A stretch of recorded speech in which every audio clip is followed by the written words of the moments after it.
നമസ്കാരം. ഉദയന്നൂർ ദേവി ക്ഷേത്രത്തിലെ 2026 മേടപ്പുണർന്ന പൊങ്കാല മഹോത്സവത്തിന് ആറോട്ടോടുകൂടി ഇന്ന് സമാപനമായി.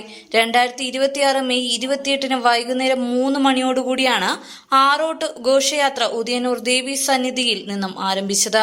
ക്ഷേത്ര സന്നിധിയിൽ നിന്ന് ആരംഭിച്ച് ആറാട്ട് ഘോഷയാത്ര കുണ്ടമൺ ഭാഗം ദേവീക്ഷേത്ര ആറാട്ടുകടവിൽ ആണ് സമാപിക്കുന്നത്. തിരു ആറാട്ട് ദിവസം 5ഓളം ഗജവീരന്മാരാണ് ക്ഷേത്രത്തിൽ അണിനിരന്നത്.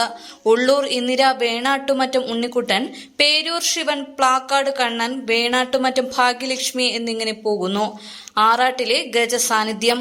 കൂടാതെ പഞ്ചാരിമേളവും ആറാട്ടിനോടനുബന്ധിച്ച് ക്ഷേത്ര സന്നിധിയിൽ നടന്നു. തിരു ആറാട്ടിനോട് അനുബന്ധിച്ച് ആറാട്ട് ഘോഷയാത്രയ്ക്ക് മുത്തുകുട വാഹകർ, പഞ്ചാരിമേളം, ശിങ്കാരിമേളം എന്നിവ ആറാട്ട് കടവിലേക്ക് അനുഗമിക്കുന്നു. ഉദയന്നൂർ പൂരത്തോടുകൂടി ഈ വർഷത്തെ മേടപ്പുണർന്ന മഹോത്സവത്തിന് പരിസമാപ്തി കുറിക്കുന്നു.